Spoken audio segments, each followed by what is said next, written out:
गुरु बाबा जगेश्वर ब्रह्म बिथांनि मुसुखाखौ दिनै बेखेवदों बे गहपुर आलुपारायाव आरो बिथांनि बेवहायनो बिथाङा थायोमोन। जोङो गोलाव सम जोंनि जे सोमावसारनाय एबा आफादनि गुबुन गुबुन खामानि मावबाय थानाय समाव बिथांनि खाथियाव फैयोमोन आरो बिथांनि बोसोनफोरखौ जोङो खोनासङोमोन आरो बिथांनि जि साननाय हनाय एबा सानथौ सानस्रिफोरखौ जोङो खोनासङोमोन आरो बिथाङा जोंनो गोबां गेबें लामाफोरखौ बिथाङा दिन्थियोमोन। दिनै ब्रह्म धोरोम आफाद हिसाबै एबा ट्रास्ट बयबो खौसेयै बिथांनि मुङाव मोनसे मुसुखा गायसनदों आरो बे मुसुखा गायसननाय जि हाबाफारि बे बेखेवनायाव आंखौबो हांख्रायनाय हिसाबै आं नुजाफैनो हानानै जोबोद गोजोननाय मोन्दों।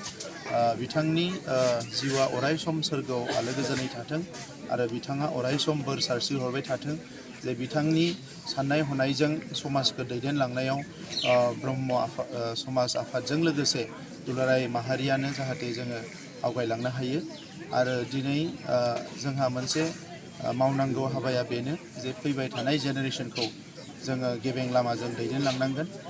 जौ जुवा एबा उन्दै बैसोआव हाबा जानाय गुबुन गुबुन थासारिफोरा जोंखौ एखमबा जोबोद डिस्टार्ब खालामो एबा जेंना लाबोयो। दा बेफोरनिफ्राय उदां जानांगौबा उन्दै समनिफ्रायनो जोंनि साफ्रोमबो लाइमोनफोरखौ फरायसाफोरखौ जों आध्यात्मिकता जेखौ बुङो स्पिरिचुवेल बेखौ जों फोरोंनांगोन। पापा मा पुण्यआ मा मोजाङा मा गाज्रिया मा जिखौनोखि फरायसालिफ्राव स्कुल कलेजफ्राव फोरोंनाय जाया। दा बिनि थाखायनो आङो ब्रह्म धोरोम आफादखौ साबायखर बावदों जे बिथांमोना बे खामानिखौ गोख्रोङै मावगासिनो दङ। दा गुरुदेब कालिचरन ब्रह्मनि जि ट्रास्ट बिथांमोनाबो माखासे खामानि मावगासिनो दङ आरो फैबाय थानाय समाव बयबो धोरोम आफादफ्रा गावबागाव फोथायग्राफोरखौ लानानै एबा जोंनि समाजनि मानसिफोरखौ लांनानै गोख्रोङै खामानि मावलाङोबा आं मिजिंथियो जे जोंनि माहारियाबो मुलुगाव मोनसे जौगासार माहारि जानो हागोन थाबैनो। दा बिनि थाखायनो आङो नैबे गहपुर आलुपारा दैमालु बे ओनसोलनि रायजो राजाफोरखौ बयखौबो साबायखर बावदों। दिनै बयबो खौसे जानानै बिथांखौ मान होनो बेवहाय बाहागो लाफैदों। बिनि थाखायनो आं बयनिसिमबो साबायखर बावदों। सार दिनै जिहेतु गुरु बाबा जगेश्वर आफादनि मुङाव मोनसे गोथार गोसोखांथि नेरसोन खाम्फा बेखेवनायनि हाबाफारिनि सायाव मोनसे गुरु बाबा जगेश्वर ब्रह्मआ जोंनि गहपुर हालामाव मेंनाय गैयै खामानि मावदों। मोनफ्रोमबो बिथिङाव बिथाङा खामानि मावदों। धोरोम, सोलोंथाइ, रांखान्थि, हारिमु, गेलेमु आरो बिथांनि जांख्रिखांनाया ओरैबायदि मोनसे फोसाबनाय लाबोदों जोंनि गहपुर ओनसोलाव बिराद हेल्दि चेन्ज लाबोदों आरो बिथांनि जि आदर्श बेखौ जोङो फोथांनानै लाखिगोन। जोङो बिनि थाखाय खामानि मावगासिनो दङ। दिनै बे दैमालुआव गुरु बाबा जगेश्वर ब्रह्मनि गोथार मुसुखाखौ बिटिआरनि मानगोनां CEM मुसु प्रमद बर' सारा गावनि आखाइजों बेखेवफैदों आरो बे मुसुखाखौ बिटिआरनि रांखान्थियारि मददजों लुनाय जादों। बिथांजों लोगोसे MCLA मानगोनां पबित्र कुमार बर' बिथाङाबो नुजाथिफैदों।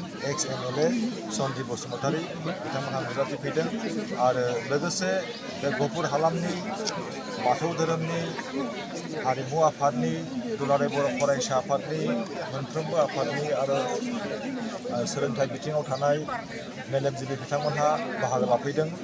जोङो जोबोरै गोजोननाय मोन्दों। बेसेबांबा गोजान जायगानिफ्राय बिटिआरनि मानगोनां CEM सार बिथाङा दि बेयाव फैनानै बे हाबाफारिखौ जाफुंसार जाहोदों जोङो जोबोरै गोजोननाय मोन्दों आरो गहपुर हालामनि रायजोफ्रा जर'खायै बिथांनो साबायखर बावदों। जोंहा मावनांगौ गोबां दङ। मानो होननानै बुङोब्ला जोंनि गेदेमाफ्रा जोंखौ लामा दिन्थियो, जोंनि मेगनखौ बेखेवो। जाय समाव जोङो जेबो साननो हायामोन, जोङो मावनो रोङामोन, जोंनि आथिं आखाइया गोहो गैया जायोमोन, बै समाव दैदेनगिरिफ्रा जोंखौ गोहो होयो, जोंनो गोहो होयो, जोंखौ बोलो गोरा खालामो। बिथांमोनहा मोजां लामाजों थाबायलांनांगौ होननानै जोंखौ थुलुंगा होयो आरो गुरु बाबा जगेश्वर ब्रह्मनि जि मावनाय बेखौ जोङो बयबो मिथिगौ। बिथाङा ओरैबायदि सासे गोहोगोरा समाज सिबियारिमोन, धोरोम फोसावगिरिमोन।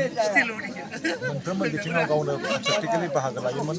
गेलेनायावबो बिथाङा गावनो गेलेयोमोन दामनाय देनायावबो बिथाङा बाहागो लायोमोन खुगाजोंनो बिथाङा बुङोमोन खामानि मावनायावबो आथिं आखाइ बिथाङा दङमोन आरो बिथाङा सानसे समनि दुलाराय ब्रह्म धोरोम फोसावदिं आफादनि गाहाय फोसावगिरिमोन बिथांनि गैयैयाव जोंहा जोबोरै खहा जादों बिथांनि जायगाखौ सुफुंनो थाखाय जोङो नारा नाथा नाजागासिनो दङ आरो गुरु बाबा जगेश्वर ब्रह्मआ सासे ओरैबायदि अनसुला मानसिमोन ओरैबायदि समाजनि थाखाय मोजां सानग्रामोन बिथांनि रुंसारि जालांनायाव जोंहाथ' खहाया जाखाबायानोसै बिथांनि सानथौखौ जोङो फोथांनानै लाखिनो थाखाय बिटिआर सरकार आसाम सरकार जोङो बयजोंबो जों सावरायगासिनो दङ आरो गुवार लेभेलाव जोङो बिथांनि फिल'सफिखौ जाहाथे गायसंनो हायो दानि समाव दिनै बेखौ गोथार खालामखांनायनि बेखेवनाय जाबाय आरो बाबानि उनाव अडिट'रियामफोर लुनायनि सिमांखौ दङ जोंहा गोबां प्रजेक्ट दङ गुरुदेब कालिचरन ब्रह्म ट्रास्टआ जोङो गुरुनिफ्रायनो खामानि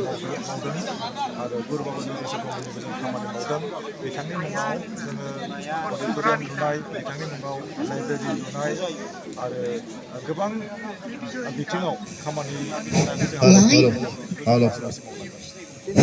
हेलौ दा दिनै जोंहा जगेश आफानि मुसुखा बेखेवनाय हाबाफारिया जोबनानै थांबाय बेनिखायनो जाहाथे जोंनि